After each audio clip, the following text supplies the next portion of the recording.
Bismillahirrahmanirrahim. Assalamualaikum warahmatullahi wabarakatuh. Waalaikumsalam warahmatullahi wabarakatuh, Pak. Allahumma shalli ala Muhammad wa ala ali Muhammad la haula wala quwwata illa billah. Rabbi shrah li sadri wa yassir li amri wahlul 'uqdatam min lisani yafqahu qawli. Amma ba'du. Nah, selamat siang teman-teman semua di kelas C Kesehatan Masyarakat di mata kuliah Pendidikan Pancasila. Kita baru berjumpa kembali di Zoom ya di perkuliahan karena minggu pertama, minggu kedua setelah ujian tengah semester saya menggunakan media lain ya. Dan memang kebetulan juga sedang ada agenda lain yang mengganggu ya pertemuan di Zoom. Materi yang telah saya upload 2 konten ya, yaitu tentang Pancasila sebagai ideologi. Itu bab 4 dan sudah ada beberapa pertanyaan mungkin yang sudah masuk ya. Sudah disimak semuanya? Videonya yang antara ideologi ya, 2 konten, terus yang terakhir lanjutannya hubungan antara agama dan negara atau Pancasila dan Islam di minggu kemarin ya, di pertemuan yang lalu. Sekaligus juga mungkin ada waktu seminar nasional, ada yang sempat gabung nggak mendengar waktu hari Rabu, waktu Sumpah Pemuda, yang ada Pak Yudi Latif?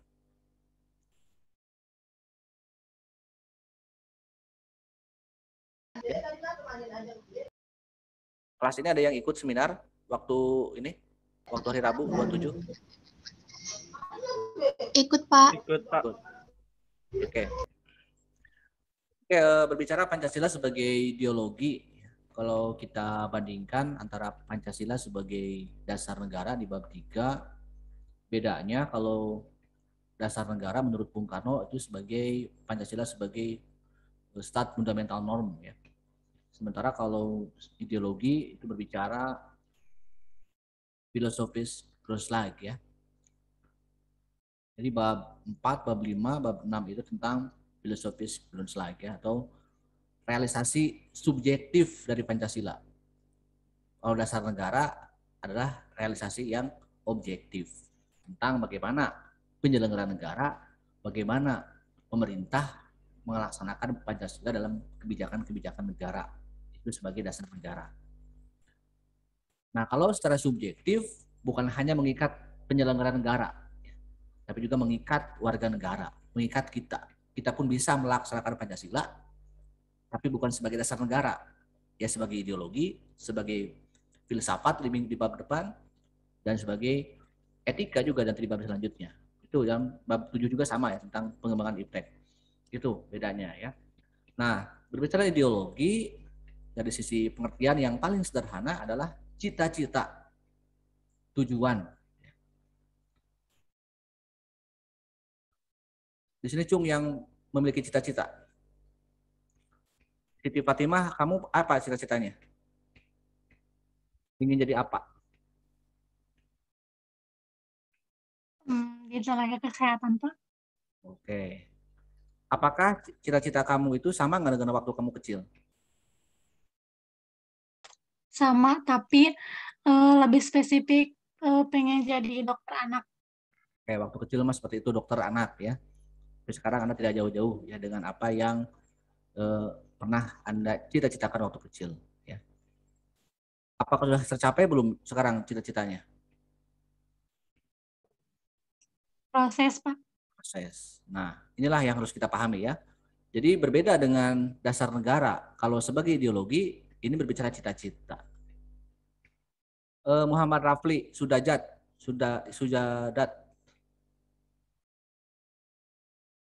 Waktu kamu kecil, Muhammad Rafi, apa cita-cita kamu? Waktu kamu kecil apa cita-cita kamu? Waktu kecil mah pengen jadi Hokage, jadi Hokage ya Pak. Orang kaya baru tuh, Hokage tuh. Pengen jadi kayak Naruto. Oh, ini persis dengan teman saya dulu ya, waktu kecil kamu ingin jadi apa? Ingin jadi Hanoman. Wah, luar biasa ya. Jadi ada perempuan yang hobinya nonton wayang. Sehingga dia bercita-cita jodohnya ingin dengan Gatot Kaca. Suatu hari ada laki-laki yang mendengar yang suka pada perempuan itu ya, masuk ke rumah, di pinggir rumah, di noong ya si perempuan si lelaki yang tidak pakai pakaian kayak Gatot Kaca kan. Gatot Kaca kan pakai apa ya, pakai mahkota gitu kan sebagainya lah, gagah ada sayapnya, kami bisa terbang Gatot Kaca itu, gagah berani gitu. Pas perempuan itu ada suara bising di kesak-kesak di luar, saha eta si laki-laki tengah jawab, Gatot Kaca. Banyur aku si perempuan, banyur teh panas ya, tobat ini kejiwaan tuh ya. Jadi ya Pak, nggak apa-apa ya, karena memang yang namanya cita-cita adalah hal yang ideal ya, yang idealis. Walaupun kita ingin jadi Naruto ya, kalau misalnya laki-laki perempuan ingin, kalau nanti anak kecil misalnya masih TK perempuan ingin apa nanti kan kalau udah besar, ingin kayak Kak Ros ya. Karena dia punya adik laki-laki kembar misalnya ya nggak apa-apa seperti itu. Coba yang paling mainstream waktu kecil apa coba, kalau anak-anak itu kalau bicara yang paling banyak dikatakan oleh anak kecil itu apa? Cita-cita yang biasanya. Coba Tasya kira-kira apa? Kalau anak kecil ditanya, jadi apa nanti kamu kalau besar? Paling dokter atau guru. Ya, besok kamu jadi gede. Apa? Lagu dulu waktu saya kecil ada pas lagu itu ya. Tahu kan boneka Susan? Coba Anda lihat di YouTube ya, boneka Susan tahun 90-an. Waktu saya masih TK itu lagu itu. Susan, besok gede kamu mau jadi apa? Aku pengen pintar, mau jadi dokter. Ada nggak misalnya anak kecil tanya ingin jadi apa? Tukang seblak misalnya. Itu realita kan, bukan cita-cita. Kalau misalnya tiba-tiba ketika dewasa ada orang menjadi orang, saya yakin coba tanya ke tukang seblak. Bu, Bi, waktu Bubi kecil dulu ingin jadi tukang seblak nggak? Tanya weh coba oleh Anda. Jadi beda ya antara kenyataan dan harapan gitu ya. Jadi kalau bicara ideologi adalah harapan, nggak apa-apa jangan tanggung-tanggung. Kalau dari kecil aja Anda misalnya apa nanti di tukang batagor misalnya, itu bukan cita-cita gitu ya. Jadi yang apa-apa ingin jadi presiden, ingin jadi dokter. Jadi memang harus ideal. Nah begitu. Dalam hal negara itu harus memiliki ideologi, harus memiliki idealisme, harus memiliki pandangan ke depan. Tong kagok kan. Bahkan yang terakhir dalam pembukaan UUD 45 melaksanakan ketertiban dunia, gitu kan. Setelah kita berbicara dalam negeri ya, berbicara bagaimana mensejahterakan, melindungi, mencerdaskan, lalu melaksanakan ketertiban dunia.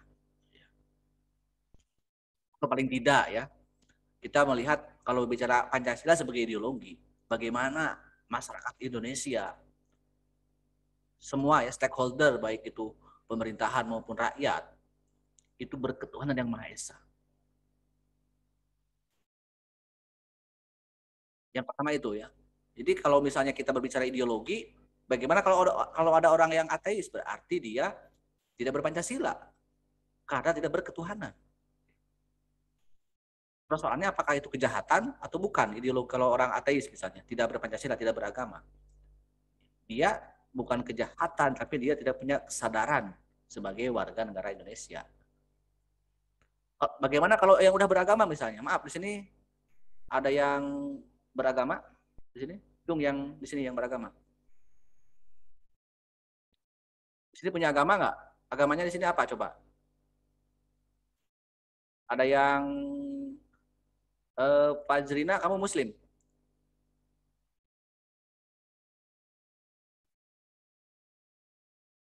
Ya. Apa-apa saya tanya agama nggak apa-apa. Ada yang Muslim di sini? Ya. Kemarin mah tetangga saya tuh orang tua memarahi anaknya.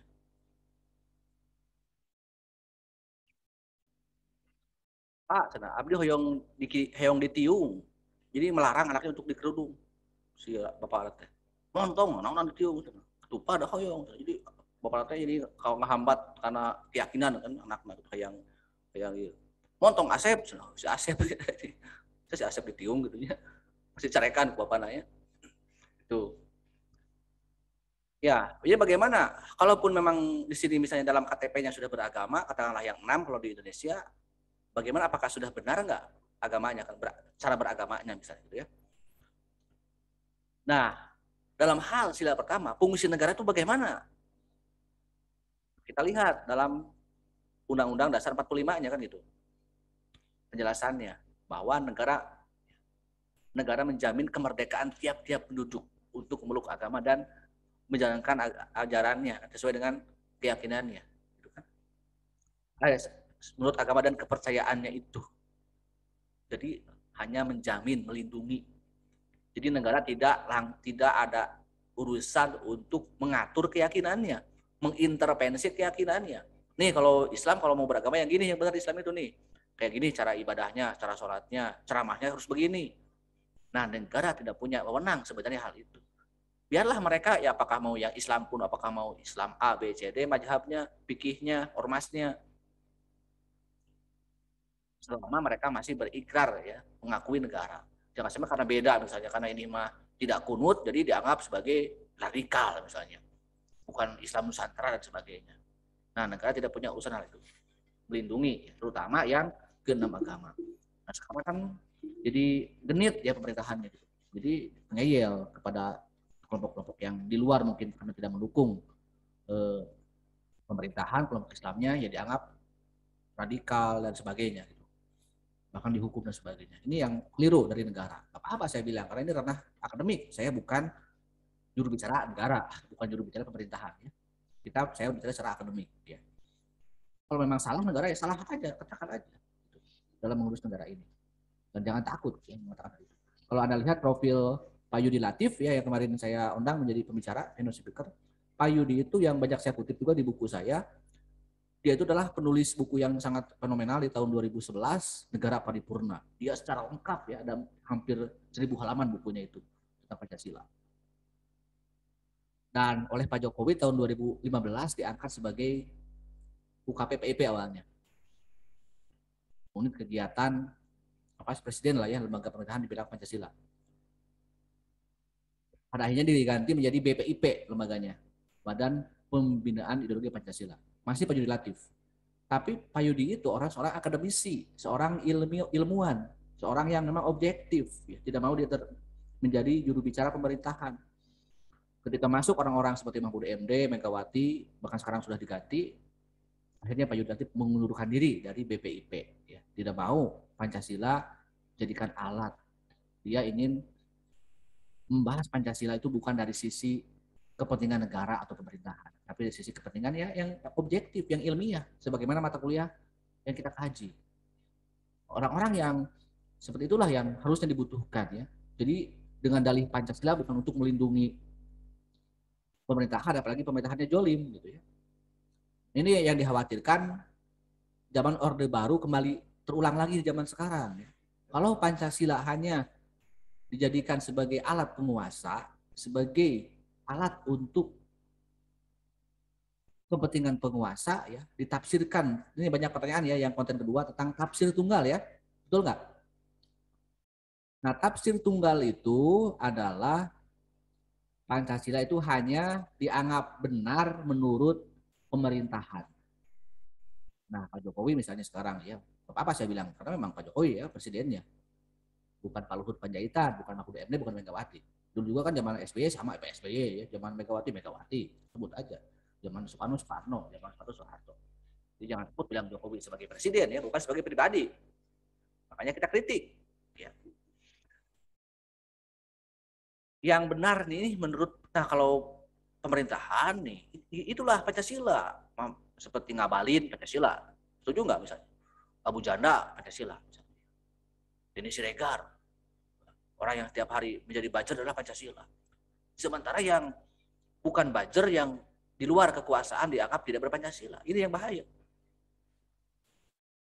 Jadi itulah yang ini yang saya katakan Pak Yudi Latif tidak kuat. Tidak mau dia pakai alat seperti itu. Makanya yang sekarang menjadi BPIP saya nggak setuju gitu ya. Apalagi tahun lalu ada undang-undang yang konyol yang ingin disahkan yaitu RUU HIP ya. Dan saya juga dengan teman-teman kemarin saya yang dari ITB, dari Unpad ya, dari UI, dari UGM, dari Unair. Itulah yang lanjutan dari agenda waktu Rembuk Nasional menolak RUU HIP. Itu teman-teman saya semua ya, dosen ITB itu, walaupun dia teman adik kelas saya itu, yang dosen ITB itu, satu jurusan dengan saya. Karena memang dosen mata kuliah saya ini ya masuk ke semua perguruan tinggi gitu ya, mau ITB mau apapun wajib sifatnya. Nah itulah ya, jadi jangan sampai ada terjadi tafsir tunggal. Yang bagaimana Pancasila itu ya sesuai dengan apa yang kita kaji. Lanjut tadi ya, ke sila kedua, bagaimana juga berkemanusiaan itu yang bagaimana? Apakah kalau Pancasila dibebankan ke rakyat, misalnya, kamu nih masyarakat junjung tinggi Pancasila, oke, masyarakat bisa beribadah, sudah beragama, sudah saling menghargai ya, berkemanusiaan, sudah berusaha untuk menjaga upaya persatuan. Dan ingat ya, kalau saya sering mengatakan sila ketiga, persatuan itu bukan berarti sama satu suara ya, dukung terus pemerintah, bukan. Jadi persatuan itu adalah kemampuan negara dalam memanage perbedaan. Gotong royong itu seperti itu. Masyarakat sudah dalam sila kelima misalnya, kita sebagai bisa kita melaksanakan musyawarah untuk mufakat. Itu kan sila keempat. Dalam oleh hikmat kebijaksanaan, itu kan kata-kata filsafat itu ya. Perwakilan dan sebagainya. Masyarakat sudah justru berupaya untuk melakukan adil ya dalam menjaga hubungan dengan antar masyarakat. Tapi apa ketika masyarakat sudah benar ya menurut prinsipnya bahwa sudah menjalankan syariat agamanya, menjunjung tinggi toleransi dan sebagainya. Nah, bagaimana kembali ke negara? Negara bagaimana? Jadi kalau ingin sama-sama disebut Pancasilais ya, jangan hanya menyuruh ke masyarakat untuk berpancasila. Harusnya negara juga harus berpancasila.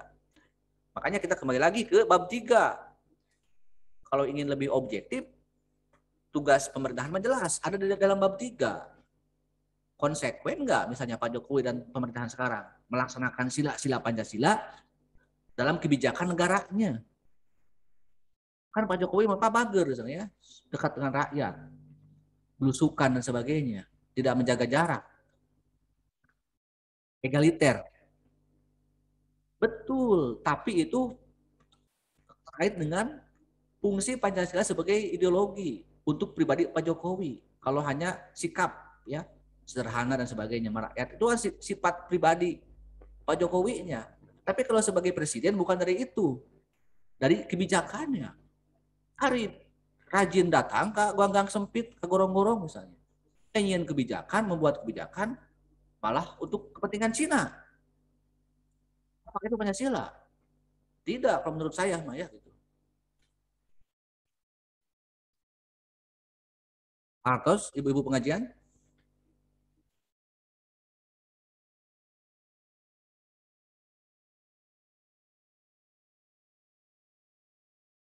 Oke, sampai situ dulu. Coba dari sekian pertanyaan yang telah Anda ajukan di 3 video mungkin ya.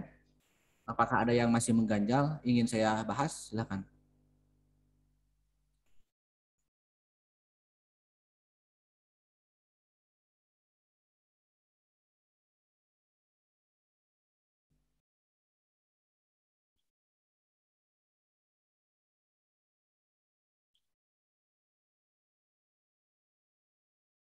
Mungkin saya berbicara apa yang tidak saya sampaikan di YouTube ya gitu. Tapi barangkali Anda ingin meminta penjelasan yang lebih lanjut mengenai keresahan-keresahan Anda atau Anda kurang mengerti apa yang saya sampaikan dengan dosen-dosen yang lain ya coba.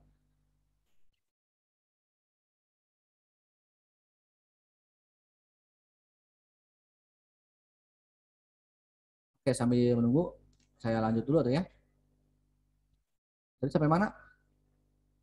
Ya, sampai bagaimana ya bahwa ini adalah tanggung jawab bersama antara pemerintahan dan rakyat bisa melaksanakan sama-sama bisa melaksanakan Pancasila. Kalau bicara tanggung jawab, kadang-kadang aneh di kita mah ya, pemerintah yang nanggung, rakyat yang nanggung, pemerintah yang jawab. Betul nggak? Coba misalnya, ada hutang negara, pajak ditaikkan. Jadi itu adalah nanggung rakyat berarti ya. Kalau meminta untuk menutup hutang, minta kenaikan pajak. Berarti itulah tanggungan ya hanya menanggung. Sementara pejabat tiba-tiba di televisi, Menteri Keuangan, Presiden, Wakil Presiden, konferensi pers, berarti hanya menjawab aja gitu ya. Oke, jadi bisa ya. Tapi kalau memang ini ingin bisa, berarti ya harus satu irama ya. Kita juga harus berpancasila, apalagi negara yang lebih penting lagi. Nah, Rani Septi Oktaviani, bisa mendengar suara saya? Bisa, Pak. Sekarang kalau misalnya Anda punya cita-cita ya waktu kecil, sekarang lah hari ini Anda di mana posisinya? Apakah sudah tercapai nggak cita-cita Anda? Belum, Pak. Masih proses. Masih proses. Jadi yang namanya cita-cita itu bukan berarti saya ingin jadi dokter misalnya waktu ceritanya. Besok bukan masa saya harus jadi dokter. Kayak kalau tante, mah, bapak, besok Awi jadi ke dokter. Tidak bisa kan ya? Tidak ada proses. Nah kurang lebih kita mau menggambarkan, kan kita ini merdeka, Pancasila dibuat tahun 45. Sudah 76 tahun. Nah, bagaimana cara untuk melaksanakan cita-cita itu? Kan banyak pertanyaan, Pak, apakah Pancasila ini sudah tercapai atau belum? Gitu. Ada nggak yang pertanyaan seperti itu? Itulah analoginya ya, kalau Pancasila itu. Ya kalau cita-cita itu. Tahun 45 kita merdeka. Jepang hancur lebur. Betul apa betul? Hiroshima, Nagasaki. Dua kota industrinya ya. Itu sama dengan halnya menghancurkan Jakarta, Bandung mungkin ya. Atau Jabotabek dan Bandung. Atau Jabotabek dan Surabaya misalnya. Hancur. Berarti startnya sama mungkin ya, kurang lebih. Kita start dari kemerdekaan, dari penjajahan kemerdekaan. Kalau Jepang start dari pembangunan dari bom atom itu. Karena kalah perang. Kita menang perang, diuntungkan akibat ada yang kalah perang dan ada yang menang perang. Tapi lihat, kok Jepang mah startnya sama dari tahun 45, kok sudah finish duluan misalnya ya. Malaysia tahun 50-an, tahun 60-an ya merdekanya. Mungkin sudah finish duluan misalnya gitu. Nah, bagaimana? Nah, kembali lagi kalau Anda misalnya, kalau Jepang itu saya ibaratkan sebagai anak yang akselerasi, tahu nggak? Di kita itu zaman Pak Habibie ya, yang akselerasi itu. Kelas 1 ikut ujian kelas 3 lulus. Kelas 3 ikut ujian kelas 6 lulus. Kelas 6 karena lulus maka SMP. SMP kelas 1 ikut ujian kelas 3 nasional. UN, MTanas, lulus. SMA kelas 1 ujian kelas 3 lulus. Sehingga di usia muda sudah menjadi sarjana misalnya. Ataupun sudah menjadi profesor ataupun sudah jadi doktor dan sebagainya. Itu kurang lebih kalau akselerasi ya. Ya mungkin Jepang melakukan seperti itu. Kalau ada negara yang sudah lama merdeka tapi masih stagnan berarti mungkin tidak naik kelas, itu kan? Atau gagal lulus ujian. Artinya konsekuensi dari sebuah cita-cita adalah proses perjuangan. Betul nggak? Nah karena Pancasila sebagai ideologi itu membutuhkan sokongan dari Pancasila sebagai dasar negara yang tadi saya sebutkan ya. Cita-citanya mah dalam ideologinya teh menciptakan keadilan sosial misalnya, ini salah satu contohnya aja. Tapi dalam proses kebijakan negaranya tidak melakukan keadilan, diskriminatif, hanya untuk kepentingan golongannya, hanya untuk kepentingan kelompoknya, kekuasaannya supaya bertahan. Itu sama halnya ya. Orang yang ingin mau jadi dokter tapi malah masuk STM. Jadi tidak sejalan ya antara proses mencapai tujuan dengan perjuangannya, dengan gerakan-gerakannya, dengan implementasi perjuangannya. Jadi kalau Anda ingin jadi ahli kesehatan, paling tidak kuliah di S1 jurusan kesehatan masyarakat, kan gitu. Jadi kalau misalnya sekarang Anda ingin jadi dokter, ya kurang tepat kalau masuk ke Kesmas. Ya. Kecuali tadi ya ada jalan lain, ada pengecualian.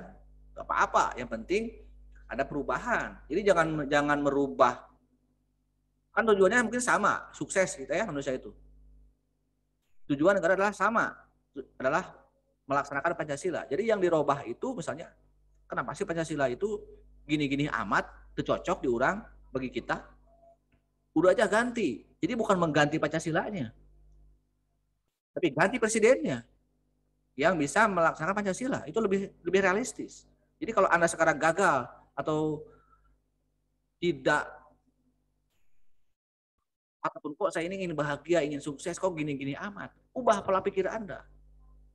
Mungkin saya ini salah dalam berjuangnya.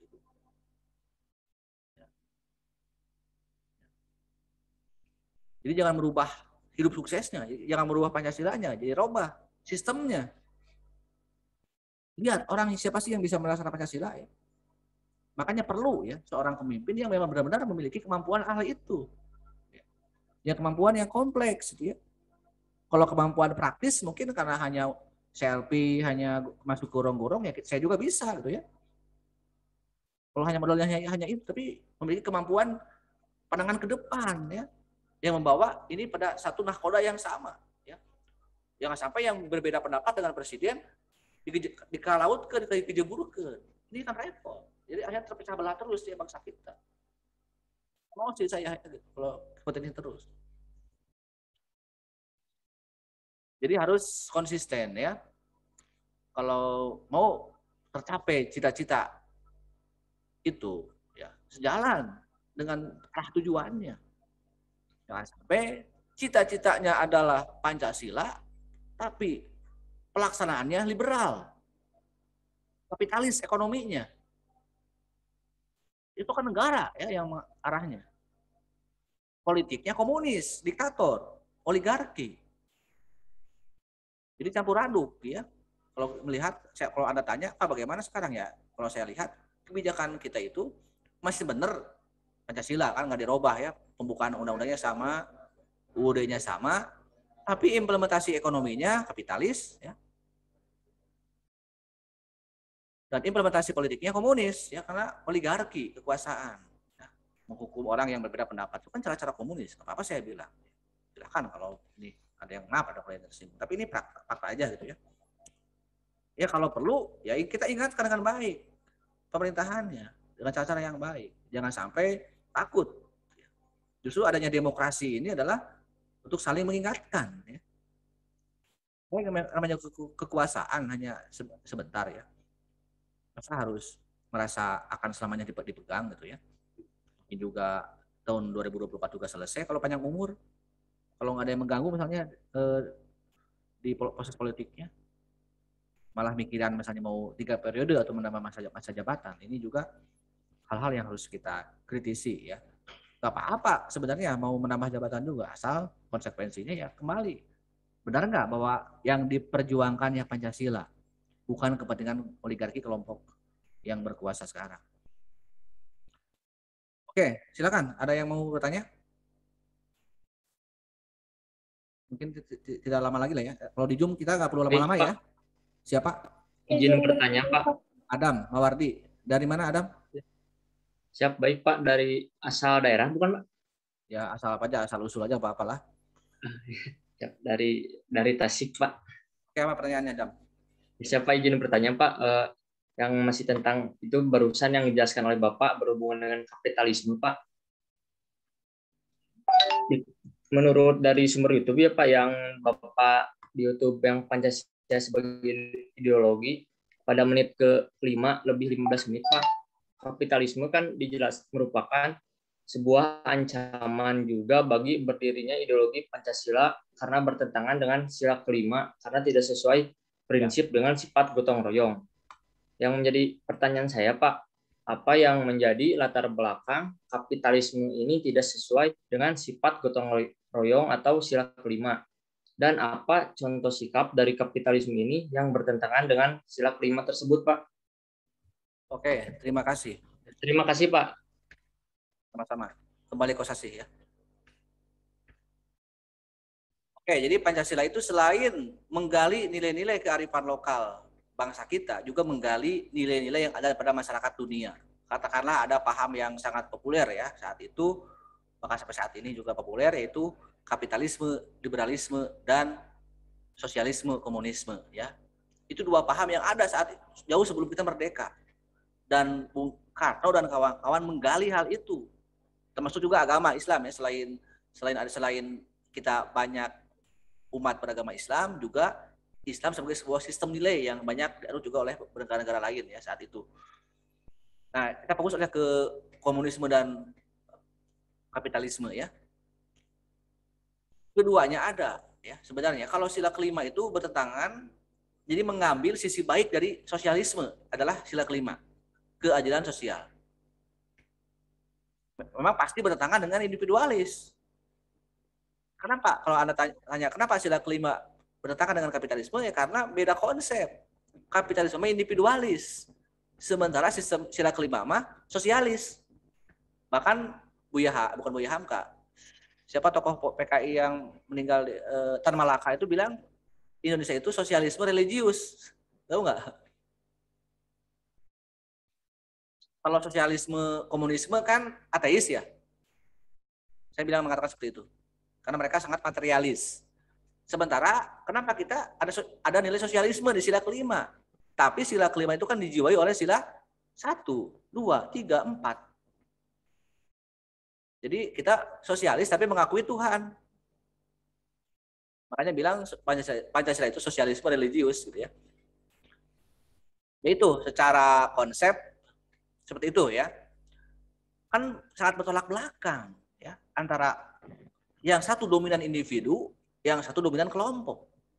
Sementara kita sebagai bangsa yang berketuhanan di sila pertama meyakini sila kedua kemanusiaan, di mana manusia itu ada dua sifat, dua kodrat, sebagai makhluk individu dan juga sebagai makhluk sosial.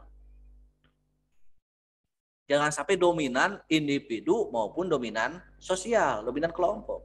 Masalahnya liberalisme, kapitalisme dominan individu, komunisme dominan kelompok. Nah, kita ada di tengah-tengah itu, Pancasila itu. Jadi ada yang bilang Pancasila itu komunis bukan, liberal bukan, Islam juga bukan. Apa itu? Ideologi yang bukan-bukan, karena semuanya bukan. Ya. Kalau dalam bahasa yang lain mungkin Pancasila itu amannya lebih disebut dengan kompromi kelompok golongan pendiri bangsa. Ya. Kalau kita mau lebih jujur lagi ya, kalau memang dipaksakan harus sama kan, kalau dipaksakan sebagai ideologi yang harus sama, khawatir tadi seperti Orde Baru menyamakan persepsi, akhirnya yang berbeda dengan negara dianggap tidak berpancasila. Itu kan cara Orde Baru dulu gitu. Makanya jangan sampai ada tafsir tunggal, karena sudah ada kompromi antara kelompok yang ada itu.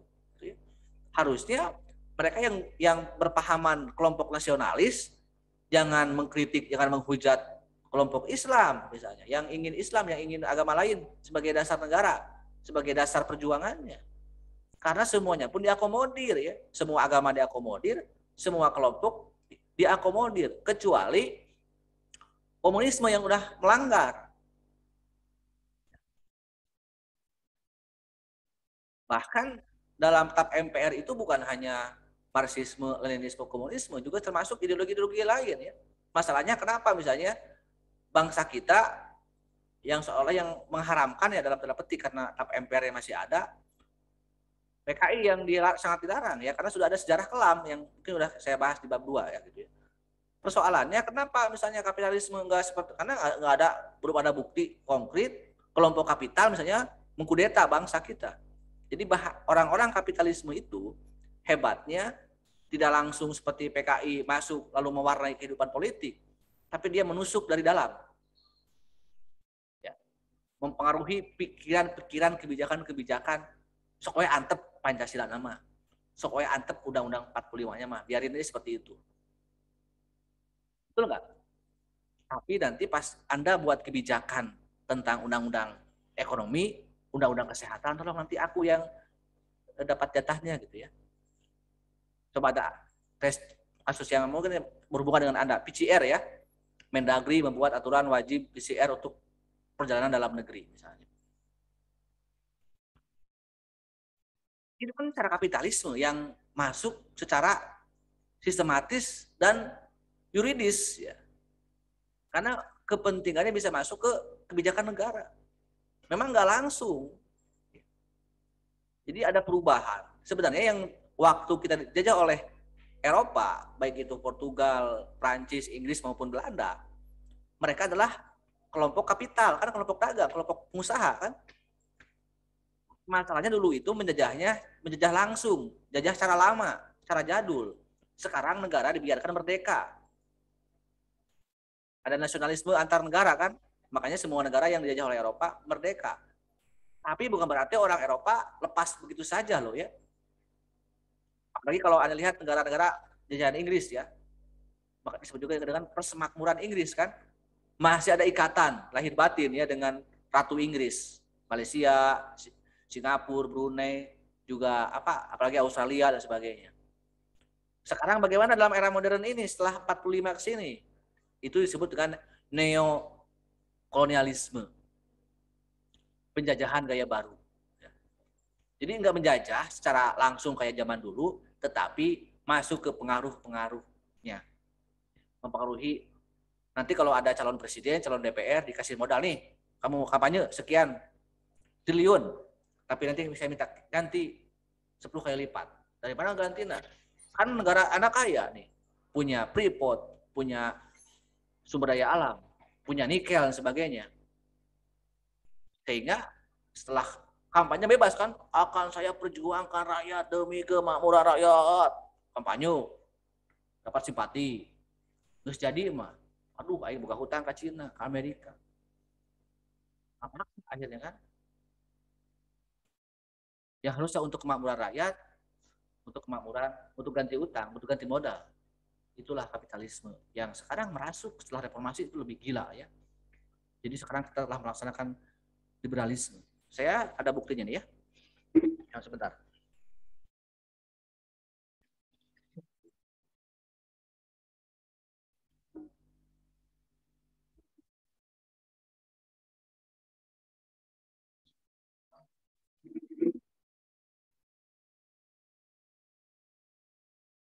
Kalau lalu kan waktu hari Rabu ada Pak Heri dari UGM ya. Dia adalah mantan Ketua Pusat Studi Pancasila UGM.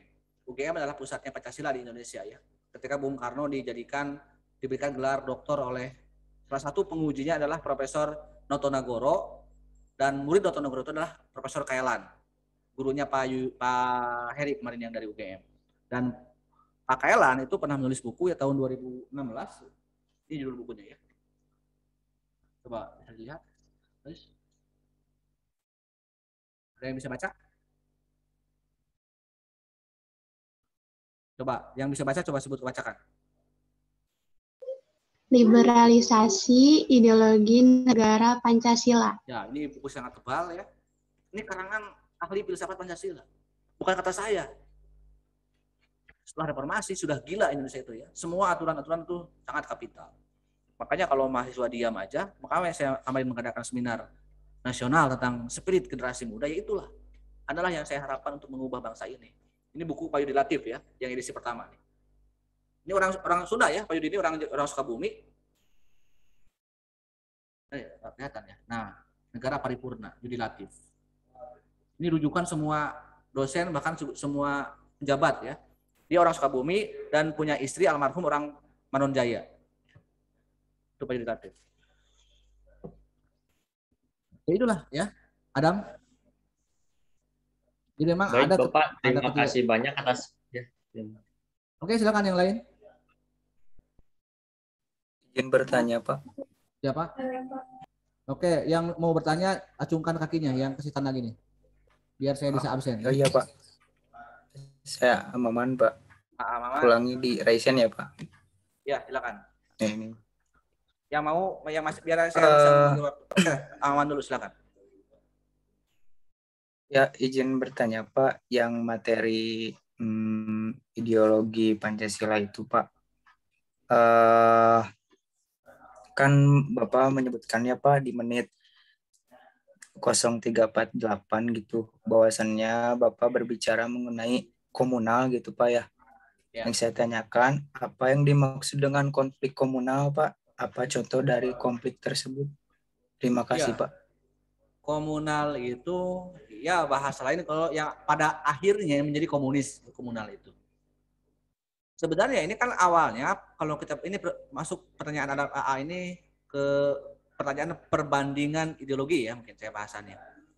Jadi Marxisme itu sebenarnya hanya ingin menciptakan keadilan sosial ya, yaitu mengkritik Adam Smith teori kapitalisme yang semakin membuat orang tidak adil ya, yang kaya semakin kaya, yang miskin semakin miskin. Makanya akhirnya Marxisme dengan bukunya yang sangat fenomenal Das Kapital menolak kapitalisme dengan konsep menawarkan gagasan ya Marxisme atau sosialisme ya. Jadi sama rata sama rasa. Termasuk di dalamnya materialisme, agama penghalang untuk kepentingan perjuangan mereka. Wajar kalau orang-orang komunis ateis karena ajaran Marxisme mengharamkan agama ya, dan menghalalkan darah orang yang beragama. Itu bukan semata-mata hoax dan sebagainya, itu sudah fakta.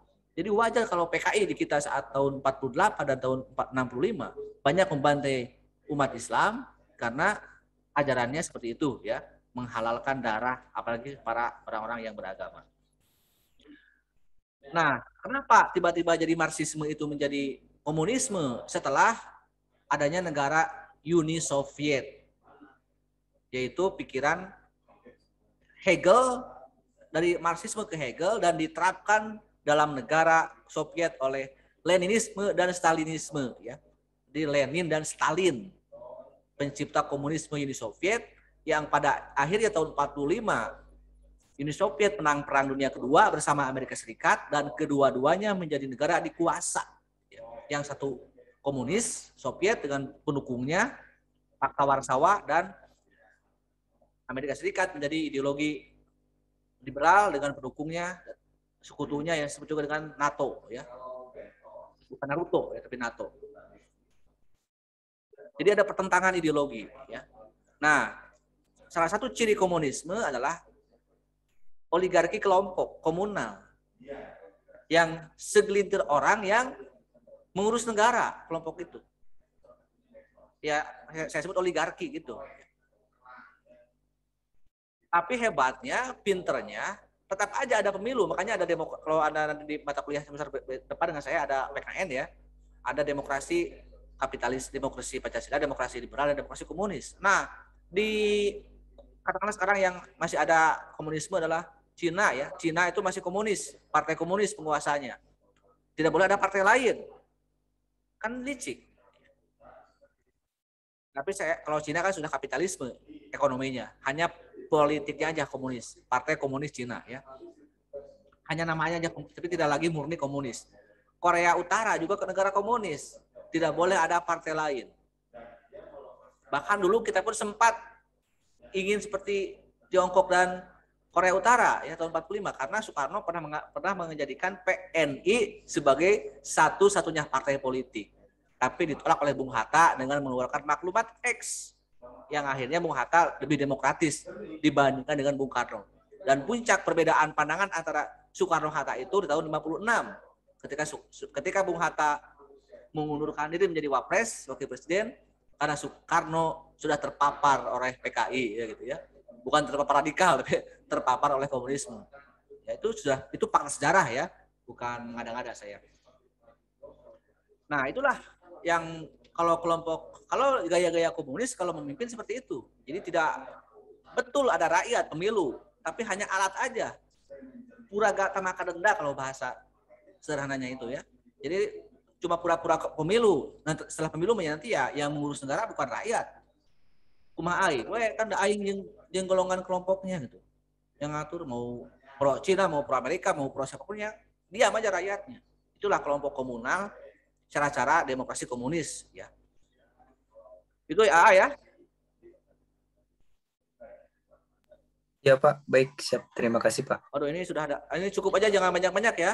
Sudah saya Ayunda, Rani, Nabila dan Heidi serta Rena ya. Rena sehat ini dengan adik barunya udah punya adik belum?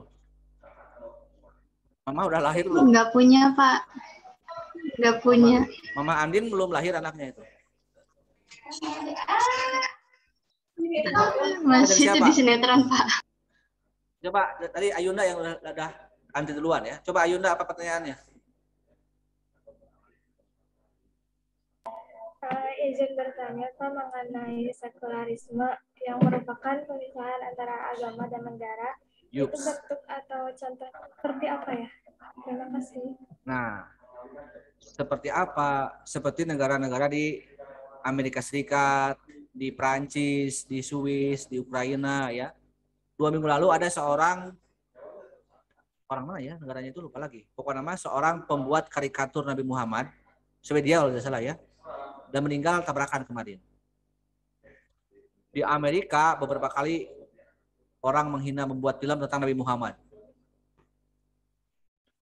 Sampai banyak yang protes, sampai banyak korban demonstrasi pembunuhan di berbagai negara ya. Di Prancis juga beberapa kali para seniman Prancis membuat karikatur kartun Nabi Muhammad. Ya. Di beberapa negara di Eropa, di negara barat banyak menghukum orang yang memakai cadar, memakai hijab, jilbab. Padahal sudah banyak agama Islam yang dianut oleh warga Prancis, warga Jerman dan sebagainya. Tapi negaranya melarang. Karena bagi mereka agama urusan pribadi. Jangan dibawa ke ranah umum kelompok, apalagi minta perlindungan ke negara. Bahkan Turki pun zaman siapa yang presiden Turki yang pertama itu? Atatürk itu ya, yang akan jadi nama jalan di Jakarta itu, ini coba ada versi. Dialah yang telah mengsekulerkan Turki dari Kesultanan Islam ya. Penerus Piagam Madinah, terus Nabi Muhammad kan berakhir di Ottoman ya. Tapi disekulerkan oleh si Atatürk. Dan barulah Turki menjadi negara Islam lagi dalam tanda petik, bukan Islam total, tapi tidak lagi sekuler seperti zaman sebelumnya oleh ya sekarang ya Erdogan presidennya. Itulah paham sekuler ya. Bahwa makanya ada bagi kita misalnya kalau orang menghina Nabi Muhammad, menghina Islam, menghina simbol-simbol agama di Amerika, di Prancis, di Eropa dibiarkan saja. Karena tidak ada aturan negara yang mungkin itu secara nilai salah ya. Mungkin mengakui misalnya pemerintahan juga jangan menghina dong. Tapi kan masalahnya aturan negaranya tidak ada. Mau bagaimana lagi kan gitu. Jadi itu ya. Jadi negara tidak mengurus urusan agama. Di kita jelas ya, selain sila pertama, selain pasal 28, selain juga sejarah-sejarah yang sudah saya sering kemukakan, juga ada Kementerian Agama. Hadiah bangsa Indonesia untuk NU, itu kata Menteri Agama sekarang. Itu juga ngaco ya. Ada lihat pernyataan Menteri Agama kemarin. Seolah-olah agama kita adalah harus NU gitu ya. Ini juga mohon maaf ya bagi yang saya pun orang lahir di kultur NU ya. Tapi kan apakah harus seperti itu terus ya? Enggak juga, hanya mengklaim betul NU ormas terbesar ya. Dan saya yakin tidak semua warga NU pun setuju dengan pernyataan-pernyataan dari tokoh-tokoh NU yang sering tampil di panggung-panggung politik. Karena memang ya mereka hanya mencari jatah jabatan saja. Dan itu ya, jadi negara tidak mengurus urusan agama. Karena diberikan ke masing-masing. Kalau ateis, kalau negara-negara komunis bukan hanya tidak mengurus, tapi yang anti-teisnya dianggap sebagai sebuah kejahatan. Makanya kan ada ateis, ada masih mending ateis hanya tidak mengakui.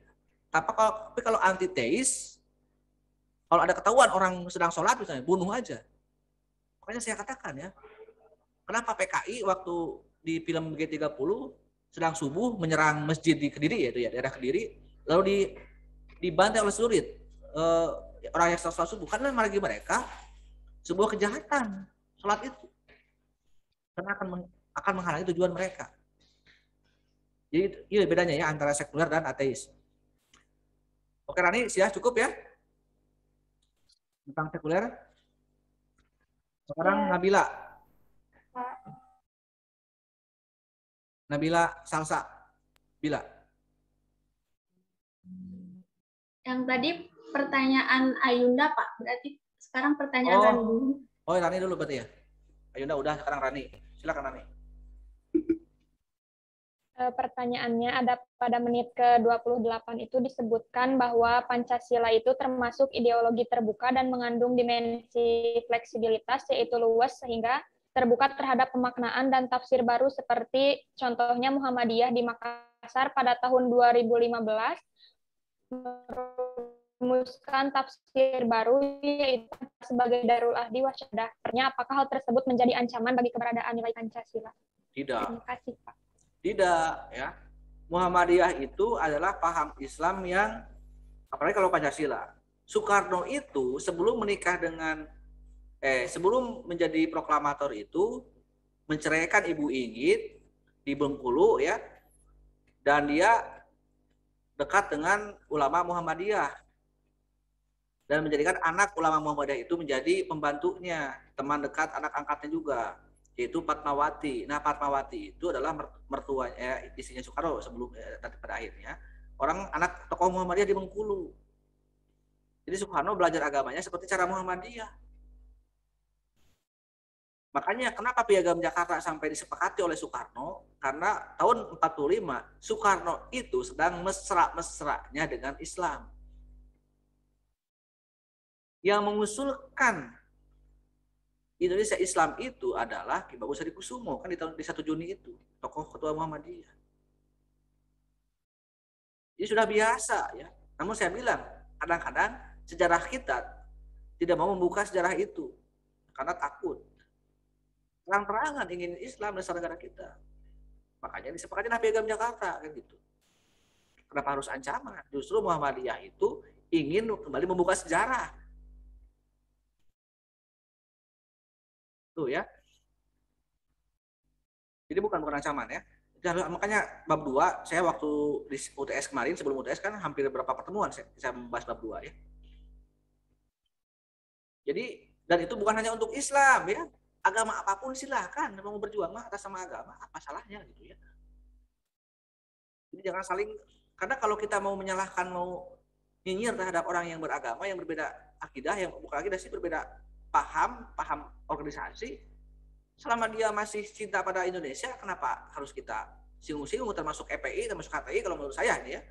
Kalau memang dia tidak makar, ya ngapa harus ditakut-takuti gitu kan.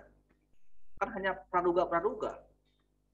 Kalau komunisme kenapa jelas-jelas dilarang? Karena sudah ada perbuatannya itu ya pembunuhan, kan pembantaian dan kudeta, 3 kali kudeta. Kapan coba umat Islam kudeta ke Indonesia? Ya? Itu ya masalahnya yang harus kita pahami. Jadi anapun saya harapkan jangan jadi Islamofobia. Karena di kita itu banyak umat Islam, banyak tokoh-tokoh Islam yang Islamofobia. Kan liar gitu kan. Karena daripada ngurus urusan agama yang memang sudah tidak perlu diurus, bukan berarti tidak boleh.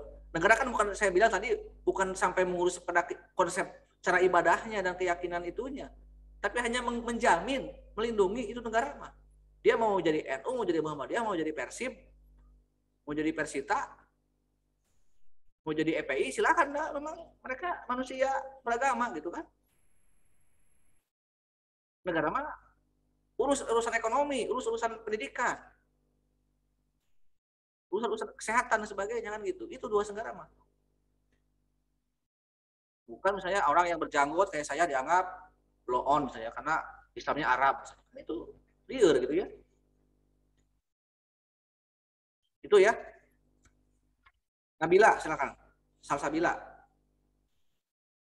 Baik, terima kasih Pak. Izin bertanya, pada menit ke-12.25, Bapak mengatakan bahwa Pancasila itu termasuk ideologi terbuka karena mampu mengikuti perkembangan zaman.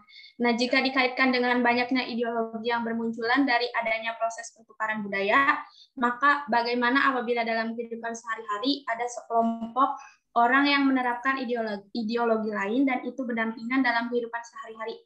Bagaimana tindakan yang perlu dilakukan dan apakah memungkinkan apabila suatu negara itu memiliki lebih dari satu ideologi atau memiliki berbagai ideologi? Ya, Pancasila saya bilang tadi adalah kompromi kelompok ya. Para pendiri bangsa kita adalah yang berideologi katakanlah nasionalis dan agamis ya, atau Islam, ahli Islam. Kecuali komunisme yang memang tidak ada dalam bahasan BPUPK maupun PPKI, orang-orang komunis itu. Dan dari sejarah yang ada setelah kemerdekaan yang jelas-jelas tidak boleh oleh kita adalah ideologi komunis, tidak boleh, teman langsung dihukum, dianggap makar ya, pelanggaran. Islam itu ideologi, bukan hanya agama. Tapi kan tidak bertentangan dengan Pancasila. Boleh. Makanya zaman Soeharto itu, Ajas Tunggal itu karena melarang organisasi berhaluan agama. Semuanya harus Pancasila. Padahal NU, Muhammadiyah, PUI, Persis, semua organisasi Islam adalah lahir jauh sebelum Indonesia merdeka. Ya kalau boleh sombong, Islam itu lebih ada sebelum Indonesia ada. Jadi wajar kalau golongan Islam ingin dasar negaranya Islam. Kecuali NU yang tidak mau Islam ya. Saya nggak tahu, juga tanya aja ke tokoh-tokoh NU. Kenapa NU katanya ormas terbesar tapi nggak mau dasar negaranya Islam. Padahal ormas-ormas yang lain dulu tergabung dalam Masyumi, bahkan NU pun pernah gabung ke Masyumi, tapi menjelang pemilu 55 NU pisah dengan Masyumi ya. Kalau seandainya pemilu 55 itu gabung NU tidak pisah dari Masyumi, mungkin Islam akan 60% menjadi pemenang pemilu 55. Kalau seandainya itu terjadi ya. Tapi kan coba aja bukan NU kayak kita yang ibadahnya kultural, tapi NU yang ngomong-ngomong NU di televisi, yang tokoh-tokoh yang di pusatnya. Kalau saya yakin warga Tasik itu warga NU.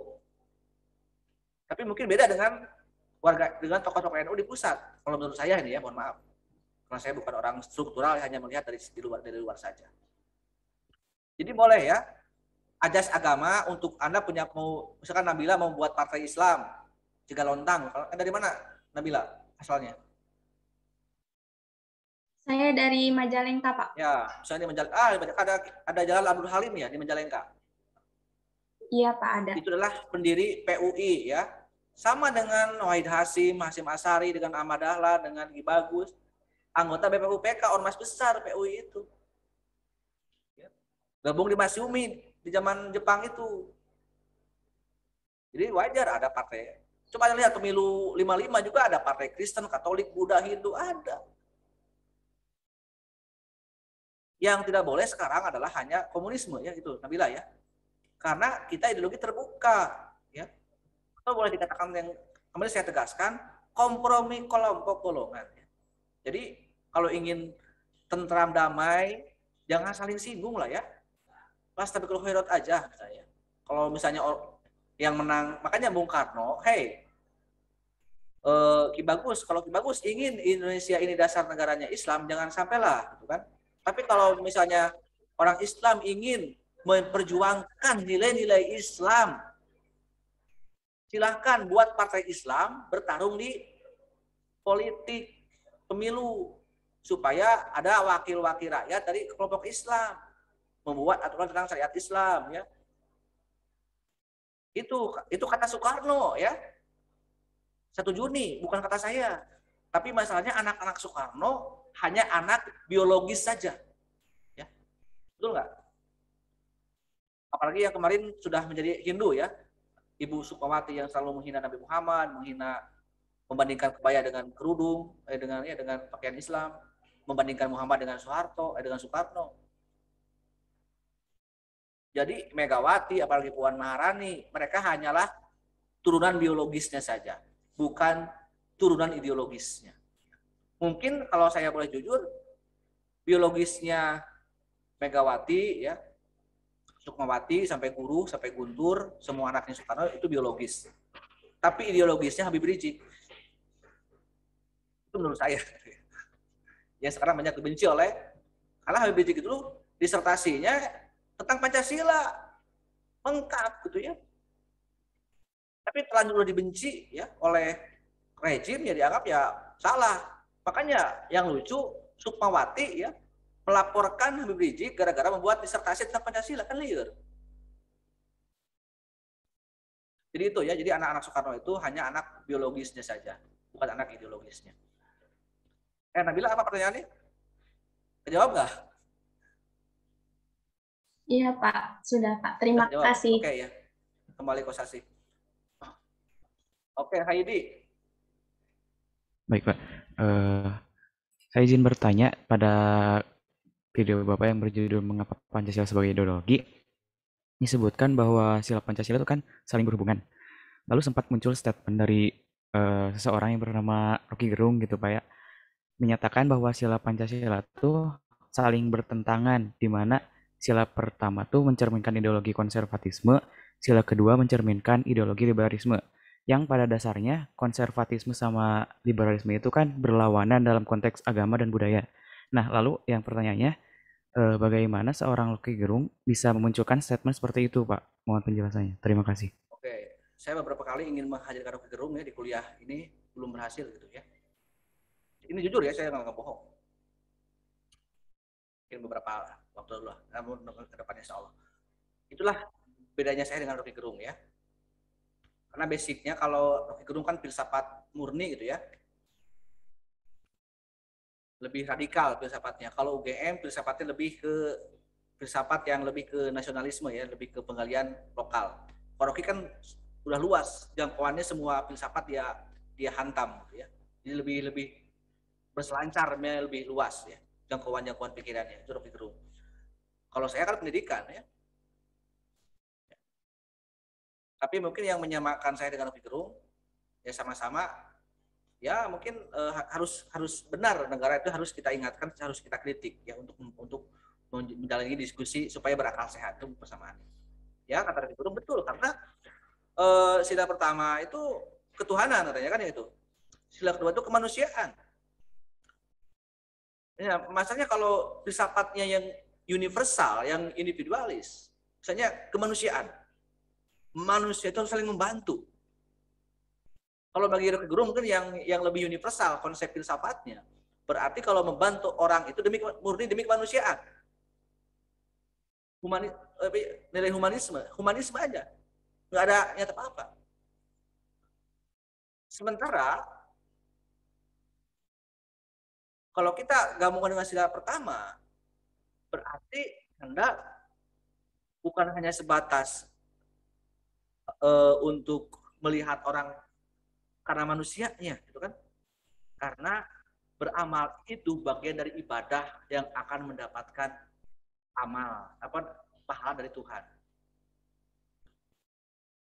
Tapi kalau kita mau lebih dalam lagi, kalau Anda coba aja tanya ke Rocky Gerung nanti, kalau Anda nanti ada punya waktu untuk Rocky Gerung. Rocky Gerung pasti mengatakan begini. Jadi ikhlas sebenarnya konsepnya ikhlas aja gitu ya. Betul memang kita beramal soleh itu, berbuat baik sama manusia itu adalah karena kita sayang pada manusia. Itu kan nothing tulus. Biarlah kita nggak perlu mikirkan apakah Allah akan mencatat atau enggak ya, malaikat akan mencatat enggak kira-kira amal saya. Itu yang dimaksud dengan Rocky Gerung gitu ya. Jadi jangan sampai terlalu berharap apa-apa gitu. Kita mengamal soleh karena sisi kemanusiaan. Ya. Tapi Tuhan lebih tahu daripada kita. Jadi bukan berarti memisahkan yang ini mah tetap aja ya jangan Anda juga jangan terjebak juga oleh Rocky Gerung ya.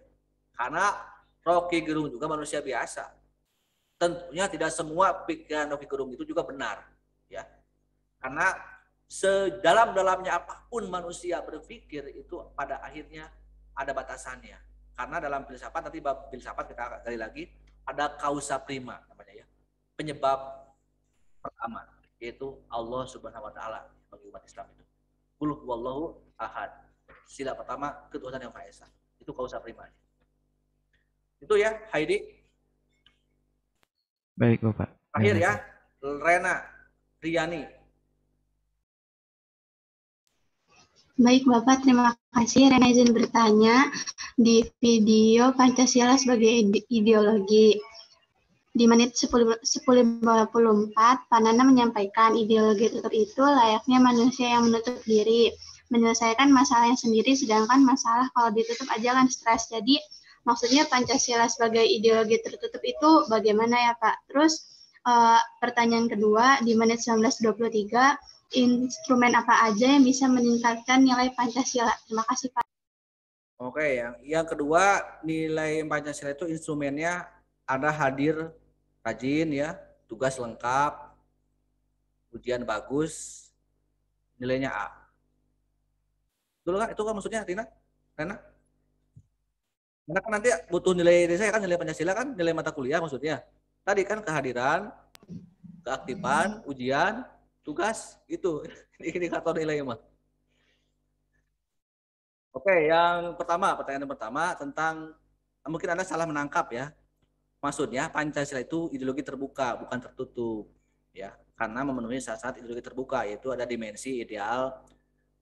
Ideal Pancasila itu, tapi realistis, betul nggak? Jadi misalnya tadi ada yang ingin bercita-cita ingin jadi Naruto, jangan harus realistis juga. Mungkin nggak aku jadi Naruto, karena jadi Naruto kan. Jangan sampai tadi kayak tadi ya, karena ngotot ingin jadi Gatot Kaca, akhirnya dandan seperti Gatot Kaca. Di baju ke awewe nanti kan panas. Jadi jangan ngotot gitu ya. Jadi realistis gitu ya. Kalau saya kan Anda lihat di profil Facebook saya itu punya prinsip hidup saya. Saya juga orang yang idealis, realistis, dan romantis kalau saya itu ya ketiga. Kalau Pancasila kan idealis, realistis, dan fleksibilitas. Jadi, nah sifat-sifatnya memenuhi itu. Sementara komunis yang saya maksud mungkin yang belum saya jelaskan kan di sini yang saya rasa. Yang disebut dengan ideologi tertutup itu adalah komunisme yang gagal karena tidak terbuka, karena tertutup, karena tidak memberikan kebebasan kepada rakyat untuk berbuat, untuk berpendapat. Karena oligarki, karena kelompok komunal tadi yang disebut oleh Amaman gitu ya, yang boleh berpikir negara itu. Sehingga gagal ya. Karena kenapa kita harus terbuka? Karena terbukti dengan gaya komunis tahun 45 sampai tahun 90 gagal dalam bersaing di tengah-tengah percaturan dunia. Ya. Itu Rena ya. Tentang tertutup itu maksudnya ideologi yang tidak mau membuka diri ya. Jepang juga pernah kan saya bilang di minggu pertama kuliah, Jepang itu pernah isolasi diri, politik tertutup, tapi gagal. Jepang maju karena telah terbuka, tapi dengan catatan terbuka dalam bidang ilmu pengetahuan teknologi, tapi dalam bidang sikap perilaku lokal jenius, kearifan lokal wisdomnya, agamanya dijunjung tinggi. Makanya saya mengatakan think globally but act locally, berpikir global, bertindak lokal. Tuh ya, cukup ya Rena ya mengenai yang tertutup itu ya karena gagal gitu ya.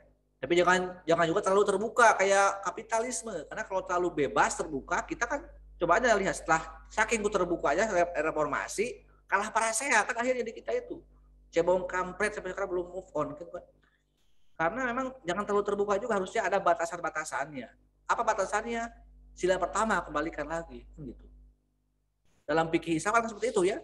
Kalau urusan misalnya kalau Quran, hadis, ijtima dan sebagainya, kalau misalnya mentok tidak ada kesepakatan di fikih paling bawah, para ulama tidak bersepakat, dikembalikan lagi ke yang atas, ke Al-Quran ya, ke Allah, ke agama. Itu ya mengenai konsep ideologi terbuka di kita. Terus kemudian yang terakhir yang ingin saya jawab tadi, kalau indikatornya ketika negara membuat kebijakan-kebijakan yang sesuai dengan sila-sila Pancasila, barulah tercapai Pancasila. Tapi kalau negara masih pro Cina, pro Amerika, pro investor, pro asing, siapapun, saya pesimis terhadap pemerintahan yang bergaya seperti itu. Sekian, Assalamualaikum warahmatullahi wabarakatuh. Waalaikumsalam warahmatullahi wabarakatuh.